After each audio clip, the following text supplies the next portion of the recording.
Salam, mejuah-juah man batakrina perpulungan kekelengan Tuhan. Siapa kami kita, salam sehat, ras tetap semangat. Mari kita siapkan hati kita untuk mendengarkan firman Tuhan dalam ibadah minggu kita pada hari ini. Mari kita berdoa. Terpuji, termulia Engkau Tuhan, dalam seluruh kasih-Mu dalam kehidupan kami. Tuhan senantiasa memelihara kami, sehingga sampai saat ini juga kami masih tetap dalam sukacita, dalam sehat-sehat, dan dalam damai sejahtera. Pada saat ini Tuhan, dalam persekutuan kami untuk beribadah kepadamu, walaupun kami masih beribadah dalam rumah kami masing-masing, tidak mengurangi rasa hormat kami untuk senantiasa menyembah, memuji namamu melalui ibadah minggu kami. Ini kami semuanya anak-anak-Mu Tuhan. Kami senantiasa rindu akan firman-Mu yang menjadi kekuatan bagi kami dalam menjalani kehidupan kami di tengah-tengah dunia ini. Terkhusus di dalam masa kami menghadapi pandemi COVID-19 ini. Ini kami semuanya anak-anak-Mu Tuhan. Kami serahkan hidup kami ke dalam tangan-Mu. Engkau urapi kami, hati pikiran kami, untuk diisi oleh firman-Mu yang pada saat ini kami dengarkan. Berfirmanlah Tuhan, kami telah siap mendengarkannya. Hamba-Mu yang Kau pakai dalam menyampaikan firman-Mu, urapi hamba-Mu, kuatkan dia, ajari dia, untuk senantiasa dapat memberitakan kabar sukacita dari firman Tuhan. Terpuji Engkau Bapa, dalam Yesus kami datang kepadamu. Amin. Saudara yang terkasih, dalam nama Tuhan kita Yesus Kristus, pada hari Minggu ini yang menjadi renungan kita dari firman Tuhan sebagai invokasio, yaitu Matius 5 ayat 1 sampai 2 yang menjadi bacaan entah P.O.G.N. Yakobus 3 ayat 13 sampai 18 yang menjadi renungan khotbah adalah Amsal 4 ayat 1 sampai 9. Di sini kami bacakan firman Tuhan yang menjadi renungan khotbah kita pada hari Minggu ini. Amsal 4 ayat 1 sampai 9. Demikian firman Tuhan. Nasihat untuk mencari hikmat. Dengarkanlah hai anak-anak didikan seorang ayah, dan perhatikanlah supaya engkau beroleh pengertian. Karena aku memberikan ilmu yang baik kepadamu, janganlah meninggalkan petunjukku. Karena ketika aku masih tinggal di rumah ayahku sebagai anak, lemah dan sebagai anak tunggal bagi ibuku, aku diajari ayahku, katanya kepadaku, biarlah hatimu memegang perkataanku, berpeganglah pada petunjuk-petunjukku, maka engkau akan hidup. Perolehlah hikmat, perolehlah pengertian, jangan lupa dan jangan menyimpang dari perkataan mulutku. Janganlah meninggalkan hikmat itu, maka engkau akan dipeliharanya. Kasihilah dia, maka engkau akan dijaganya. Permulaan hikmat ialah perolehlah hikmat. Dan dengan segala yang kau peroleh, perolehlah pengertian. Junjunglah dia, maka engkau akan ditinggikannya. Engkau akan dijadikan terhormat apabila engkau memeluknya. Ia akan mengenakan karangan bunga yang indah di kepalamu. Mahkota yang indah akan dikaruniakan kepadamu. Demikian firman Tuhan. Saudara terkasih, dalam nama Tuhan kita Yesus Kristus, yang menjadi tema pada hari Minggu ini, tema khotbah kita adalah kasihilah hikmat. Entah bebas bahasa karonina, kelengilah kepentar. Inilah yang menjadi tema, yang menjadi kekuatan bagi kita dari firman Tuhan yang sudah kita baca. Berdasarkan Amsal 4 ayat 1 sampai 9. Di hari Minggu ini yang kita dinamai dengan Minggu Pendidikan. Saudara terkasih, berbicara tentang hikmat ataupun kepentaran, wisdom adalah sangat penting di dalam kehidupan kita. Dunia memberi nilai yang tinggi kepada kesuksesan manusia yang ukurannya adalah kekayaan, jabatan, kehormatan, kepuasan, dan kenikmatan. Banyak orang berjuang untuk mendapatkan sukses, mencapai kesuksesan. Tapi yang sangat disayangkan, sering demi kesuksesan, banyak orang melonggarkan moralitas, berbuat jahat, munafik. Yang sering kita bilang munafik itu adalah muka nabi, pikiran kotor. Tidak mengikut sertakan hikmat dari Tuhan dalam memperoleh kesuksesan, menyepelekan, menyampingkan hikmat itu. Tidak bermakna bagi kehidupan orang lain ketika dia memperoleh kesuksesan. Atau sering kita katakan tidak berbuah kemuliaan bagi Tuhan dan sukacita bagi orang lain. Tapi semua yang diperjuangkan, semua yang dikejar itu, semua yang didapat adalah untuk kepuasan, untuk kenikmatan pribadi semata. Saudara yang terkasih, teks renungan kita Amsal 4 ayat 1 sampai 9 adalah merupakan refleksi pengalaman Salomo yang mengatakan betapa pentingnya mencari hikmat. Dan dalam hal ini, dalam teks yang sudah kita baca adalah pentingnya pendidikan dari orang tua yang selalu mengajarkan kebenaran dari Tuhan. Itu yang sudah kita dengarkan tadi. Bila kita bandingkan bagaimana Yesus sebagai sumber hikmat, ulu kepentaran, mengajarkan hikmat kepada orang banyak, yang dalam invokasio kita tadi, khotbah di bukit, mengajarkan bagaimana berhikmat yang berbeda dengan perjuangan orang di tengah-tengah dunia ini. Yang kita kenal dengan khotbah di bukit, ucapan bahagia, bagaimana bahagia itu bertolak belakang dengan kebahagiaan yang dikejar oleh dunia ini. Dalam teks renungan kita, Salomo merasakan sendiri bagaimana orang tuanya, dalam hal ini ayahnya yaitu Daud, telah mendidik dia di jalan Tuhan. Bahkan pada saat menjelang akhir kehidupan ayahnya yaitu Daud, masih memberikan pesan untuk Salomo bagaimana dia melakukan kewajiban dan selalu setia kepada Tuhan. Bisa kita baca 1 Raja-Raja 2 ayat 3 sampai 4.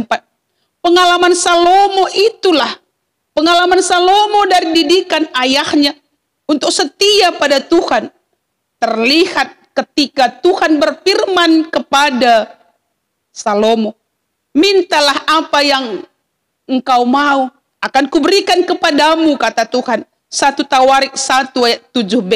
Maka apa yang diminta oleh Salomo tidak diminta seperti orang banyak, tidak meminta kekuasaan jabatan atau bagaimana dia bisa gagah memimpin bangsa, tetapi Salomo meminta, berilah sekarang kepada hambamu hikmat dan pengertian untuk memimpin bangsa yang besar ini. 1 Raja-Raja 4 ayat 29 sampai 30. Tuhan menjawab permintaan Salomo lebih dari apa yang dia minta. Tuhan memberikan kepada Salomo hikmat dan pengertian yang amat besar, serta akal yang luas seperti dalam pasir di tepi laut. Sehingga hikmat Salomo melebihi hikmat segala Bani Timur dan segala hikmat orang Mesir. Yang diminta Salomo, Tuhan memberikan lebih kepadanya.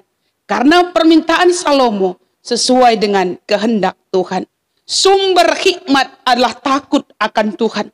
Itu makanya ketika kita mengasihi hikmat dan tidak menolak hikmat, dalam arti hikmatlah menjadi dasar kehidupan kita, menjadi pegangan kehidupan kita, maka hikmat akan menjaga hidup kita. Ayat 6 dalam renungan kita tadi. Jika kita menjunjungnya, kita akan ditinggikan. Dalam bahasa Karo bisa kita baca lagi lebih jelas. Kelengi kepentaran maka kam iangkat kena. Ergakan kepentaran maka kam ipahagan. Ibre kena rudang-rudang si mejile. Itama kena kutakaldu mahkota si berharga. Kita diberikan mahkota yang indah ketika kita berjalan dalam hikmat Tuhan. Marilah kita arahkan hati kita, pikiran kita, kehidupan kita kepada didikan yang penuh dengan hikmat yang datang dari Tuhan.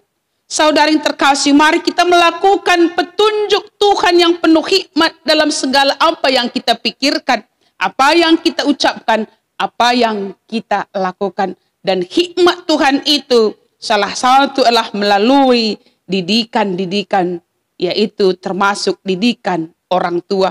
Hikmat Tuhan, kalau dalam bacaan kita tadi, yaitu hikmat yang dari atas. Bagaimana hikmat Tuhan itu? Bagaimana hikmat yang dari atas itu? Adalah murni, di bahasa Karo katakan bersih, pusuh praten, pendamai, peramah, penurut, penuh belas kasihan, tidak memihak, bahasa Karo larai wayu, tidak munafik, tangkas ukur, tangkas kata. Jadi orang yang hidup dalam hikmat yang dari atas, hikmat Tuhan menjadi kehidupan kita, maka hidup kita bersih, pikiran kita senantiasa positif, tidak memihak larai wayo, penuh dengan belas kasihan. Mari kita introspeksi kehidupan kita. Hikmat yang dari mana yang selama ini kita pakai ketika kita berpikir, berbicara, dan bertingkah laku. Berbeda dengan hikmat dunia. Di sana selalu ada iri hati, egois, cari kepuasan diri sendiri. Jalan yang ditempuh, walaupun di sana ada yang tersakiti, tidak apa-apa. Yang penting aku bisa puas dengan hasil yang kucapai. Saudara terkasih, ketika kita mengasihi hikmat, ketika kita mengasihi kebijaksanaan, maka nyata dalam hidup kita buahnya, dalam ungkapan kita, dalam pikiran kita, dalam perbuatan kita, menjadi sukacita bagi hidup kita dan bagi orang lain, kemuliaan bagi Tuhan. Marilah hikmat itu kita jadikan menjadi pelita hidup kita, sumber sukacita kita, dan penghiburan kita. Orang jahat ataupun dunia ini merasa puas ketika dia hidup dalam kefasikan, tetapi orang yang mengasihi hikmat berpuas di dalam kebenaran Tuhan. Di mana kita sering merasa puas ketika tersakiti orang lain atau ketika orang lain merasa sukacita dengan kehadiran kita. Di sana bisa kita lihat hikmat apa yang kita pakai, hikmat siapa, hikmat dari mana yang kita lakukan dalam kehidupan kita. Mengasihi hikmat, engkelengi kepentaran, enda tema kita, berarti menampakkan teladan hidup Yesus Kristus dalam kehidupan kita setiap hari.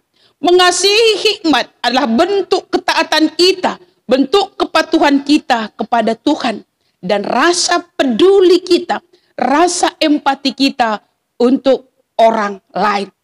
Terlebih-lebih dalam masa COVID-19 ini, mari kita berhikmat dalam bertindak, berhikmat dalam berbicara, berhikmat dalam berpikir. Dan sebentar lagi juga kita memasuki ke dalam new normal life. Situasi hidup baru, bukan lagi seperti yang selama ini. Di sini sudah ada satu hal baru yang harus kita lakukan untuk menjaga diri kita dan juga menjaga kehidupan orang lain. Perlu berhikmat. Karena di dalam kehidupan new normal life ini ada pembatasan, baik secara umur, baik secara kelompok, kemana-mana harus bermasker, ketika berjumpa dengan orang lain tidak lagi seperti yang selama ini. Di sana ada yang berbeda, tapi bukan berarti di sana kita harus sendiri, harus mengisolasi diri, tetapi di sana kita lakukan hidup yang baru adalah untuk kita bisa senantiasa hidup dalam kasih dan pertolongan Tuhan. Jadi saudara, mari kita di dalam menghadapi situasi pada saat ini, kita harus penuh hikmat, harus menjadikan hikmat Tuhan menjadi kekuatan kita. Banyak hal yang membuat kita tidak berhikmat, tapi sebagai anak-anak Tuhan dalam menghadapi COVID-19 ini, dalam menyongsong masuknya kita ke dalam new normal life ini, tetaplah kita mengandalkan kekuatan dari Tuhan, mengandalkan hikmat dari Tuhan. Seperti tema kita pada hari Minggu ini, Minggu Pendidikan, tema kita, kasihilah hikmat, kelengi kepentaran. Ketika kita mengasihi hikmat, maka di sana kita memperoleh sukacita dalam berpikir, dalam berbicara, dan dalam bertindak. Terpuji Tuhan, damai sejahtera kehidupan kita. Salam, Tuhan memberkati kita semua. Amin. Kita berdoa. Terima kasih Bapa di sorga. Firman-Mu sudah kami dengarkan pada saat ini untuk mengajar kami senantiasa hidup dalam hikmat Tuhan, hidup di dalam kebijaksanaan Tuhan, dalam kami berbicara, berpikir, bertindak, agar apa yang kami lakukan seturut dengan kehendak-Mu. Ajar kami senantiasa, tuntun kami Bapa, agar semua yang kami lakukan senantiasa berkenan kepadamu. Pada saat ini kami masih melakukan ibadah minggu kami dari rumah kami masing-masing, tapi Tuhan tidak mengurangi rasa hormat kami kepadamu. Ibadah kami ini sebagai ungkapan syukur kami kepada Tuhan yang senantiasa menyertai kami, memberikan pertolongan bagi kami dalam menghadapi situasi kami pada saat ini, terlebih-lebih adanya pandemi COVID-19 ini. Inilah kami semua anak-anak-Mu Tuhan, hidup kami, pekerjaan kami, keluarga kami, apapun yang kami pikirkan, ucapkan, dan lakukan, senantiasa ada di dalam pertolongan-Mu, senantiasa ada di dalam penyertaan Tuhan. Terpuji Engkau Bapa, dengarkan kami dengan segala kekurangan kami datang kepadamu dalam Yesus Tuhan kami. Amin.